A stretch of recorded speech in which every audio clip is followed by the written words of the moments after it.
वाल्मीकि रामायण के अनुसार भगवान राम का जन्म इक्ष्वाकु वंश में हुआ था। इक्ष्वाकु वंश की स्थापना भगवान सूर्य के पुत्र राजा इक्ष्वाक ने की थी। इसीलिए भगवान श्री राम को सूर्यवंशी भी कहा जाता है। भगवान श्री राम का नाम महर्षि वशिष्ठ रघुवंशी के गुरु द्वारा रखा गया था। महाभारत में भी उल्लेख मिलता है कि एक बार भगवान शिव ने कहा कि राम के नाम का 3 बार पाठ करने से 1000 देवताओं के नाम के उच्चारण के बराबर कृपा मिलती है। पुराणों में वर्णन मिलता है कि एक बार ऋषि विक्रमादित्य के आदेश पर भगवान श्री राम काशी के राजा ययाति को मारने आए। इस युद्ध में काशी के राजा की मदद करने के लिए भगवान हनुमान ने भगवान राम के नाम का पाठ करना शुरू कर दिया। इस वजह से भगवान राम के बाणों का हनुमान पर कोई प्रभाव नहीं पड़ा और भगवान श्री राम को अपनी हार स्वीकार करनी पड़ी। एक बार प्रभु श्री राम ने काशी के राजा ययाति का वर्णन करते हुए लक्ष्मण को बताया कि धैर्य एक ऐसा गुण है जो पुरुषों में बहुत कम पाया जाता है। केवल राजा ययाति ही थे जो अपने क्रोध पर नियंत्रण रख सकते थे और धैर्यवान रह सकते थे। इस महान राजा की कहानी जितनी अद्भुत है उतनी ही अजीब और दिलचस्प भी। ययाति नहुस के पुत्र थे जिन्होंने स्वर्ग में इंद्र के रूप में शासन किया। वह एक लोकप्रिय राजा था जो अपनी प्रजा को खुश रखता था। उनकी 2 बेहद खूबसूरत पत्नियां थीं। उनकी एक पत्नी का नाम समिष्ठा था जो असुरराज विषप्रभा की बेटी थी। दूसरी पत्नी देवयानी असुर गुरु शुक्राचार्य की प्रिय पुत्री थी। ययाति को समिष्ठा से बहुत प्रेम था, जबकि वह देवयानी की ओर अधिक आकर्षित नहीं थे। समिष्ठा का पुत्र पुरु और देवयानी का पुत्र यदु था। दोनों सुंदर थे, लेकिन पुरु अपने पिता यानी ययाति और अपनी माँ के प्यारे गुणों के कारण बहुत प्रिय था। देवयानी का पुत्र यदु पुरु से ईर्ष्या करता था। वह पुरु और समिष्ठा पर अपने पिता द्वारा बरसाए गए प्रेम और स्नेह को सहन नहीं कर सका। उसने अपनी माँ से शिकायत की और सवाल किया कि वह इस अपमान को कैसे सहन कर सकती है। वह अपनी ओर से इस शर्मिंदगी को कभी सहन नहीं कर सकता। वह अपनी माँ के साथ इस तरह के भेदभावपूर्ण व्यवहार को देखने के बजाय मरने के लिए तैयार था। अपने पुत्र की शिकायत से आहत देवयानी समिष्ठा और यदु पर राजा ययाति द्वारा दिखाए गए असाधारण उपकार से बहुत परेशान थी। उसने तुरंत अपने पिता शुक्राचार्य को बुलाया।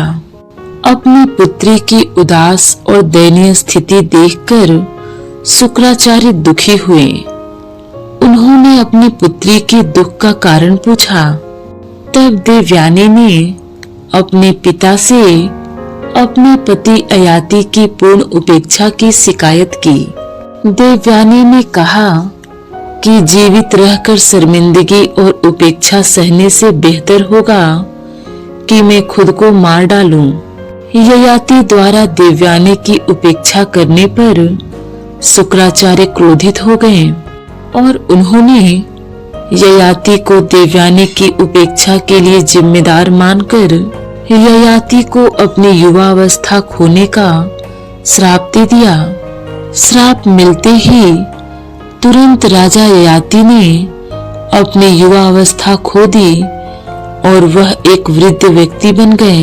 यह देखकर समिष्ठा और उसका पुत्र पुरु आश्चर्यचकित रह गए श्राप देने के बाद शुक्राचार्य ने कहा था कि यदि ययाति अपना बुढ़ापा किसी और के साथ बदल सके तो वह अपनी युवावस्था पुनः प्राप्त कर सकता है। एक महान और अच्छा राजा होते हुए भी ययाति अत्यधिक कामुक था और उसमें जीवन के सुखों का आनंद लेने की एक अतृप्त प्यास थी।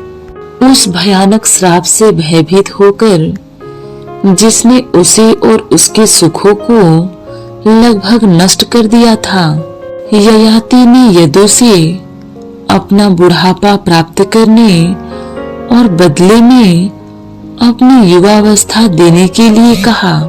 वह खुद को कामुक सुखों से संतुष्ट कर लेगा और बाद में यदु की जवानी लौटा देगा। किंतु यदु ने अपने और अपनी माता के साथ हुए अन्याय को याद करके ययाति का बुढ़ापा लेने से इनकार कर दिया। कोई अन्य विकल्प न होने पर ययाति ने अपने दूसरे बेटे पुरु से अनुरोध किया कि वह उसका बुढ़ापा स्वीकार कर ले और उसकी जवानी लौटा दे। अच्छे व्यवहार वाले स्नेही और आज्ञाकारी पुत्र पुरु ने ययाति की इच्छा को स्पष्ट रूप से स्वीकार कर लिया और अपनी युवावस्था अपने पिता को दे दी। उस नए यौवन के साथ ययाति ने अपनी संतुष्टि के लिए एक नए कामुक जीवन का आनंद लिया और कई हजार वर्षों तक अपने देश पर शासन किया और कई यज्ञ भी किए।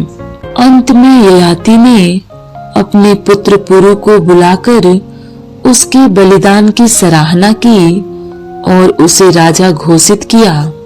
उसने अपनी अवज्ञा और अपने प्रति किए गए अनादर के लिए यदु को दोषी ठहराया। उसने अपने पुत्र यदु को श्राप दिया कि वह असुरों जैसे क्रूर पुत्रों को जन्म देगा। पुरु प्रतिष्ठित पुरा का राजा बन गया और काशी के राज्य पर शासन किया। यदु को उसके राजकुल से बहिष्कृत कर दिया गया और वह कई लोगों को लिए दुर्गम क्रौंच वन में बस गया। उसके हजारों पुत्र थे जो असुर थे। प्रभु श्री राम ने काशी के राजा ययाति की यही कहानी लक्ष्मण जी को सुनाई थी। पुराणों में काशी के राजा ययाति की कथा बहुत प्रसिद्ध है। काशी के राजा ययाति राजा नहुस के पुत्र थे। ऐसा कहा जाता है कि अपने बड़े भाई यति के द्वारा राज्य की इच्छा नहीं करने पर ययाति को राजपद मिला था। असुर गुरु शुक्राचार्य की पुत्री देवयानी और दैत्यराज वृषपर्वा की पुत्री समिष्ठा से इनका विवाह हुआ था। देवयानी से इन्हें यदु व तुर्वसु और समिष्ठा से द्रुहु, पुरु तथा अनु नामक पुत्र हुए। किंतु दूसरे विवाह की सूचना पर शुक्राचार्य ने इन्हें जवानी में ही बुढ़ापे का श्राप दे दिया था। साथ ही किसी के दिए जाने पर इन्हें जवानी मिलने की बात भी कही। इस पर राजा ययाति ने अपने पुत्रों से उनकी जवानी मांगी, परंतु सभी ने मना कर दिया। अंत में सबसे छोटे समिष्ठा के पुत्र पुरु से जवानी मांगने पर वह तैयार हो गया। पितृभक्त पुरु ने इसे पिता की सेवा का अवसर मानकर अपनी जवानी उन्हें दे दी। किंतु बेटे की युवावस्था भोगने पर भी राजा ययाति की काम वासना खत्म नहीं हुई। विष्णु पुराण के अनुसार 1 सहस्त्र वर्ष बीतने पर भी जब उनका मोह नहीं गया तो उन्हें अचानक वैराग्य हो गया। उन्होंने अपनी पत्नी देवयानी से कहा कि हर सुख भोगने से भी कामना उसी तरह बढ़ती है जैसे घी डालने से अग्नि। संपूर्ण पृथ्वी का भोग भी मनुष्य के लिए पर्याप्त नहीं है। वृद्धावस्था आने पर, बाल और दांत कमजोर होने पर भी कामना कमजोर नहीं होती। इसलिए अब मैं कामना छोड़कर भगवान में मन लगाऊंगा। ऐसा कहकर राजा अयाति ने अपने पुत्र पुरु से अपनी वृद्धावस्था वापस लेकर उसकी युवावस्था लौटा दी। इसके बाद राज्य छोड़कर वन में तप कर उन्होंने स्वर्ग की प्राप्ति की।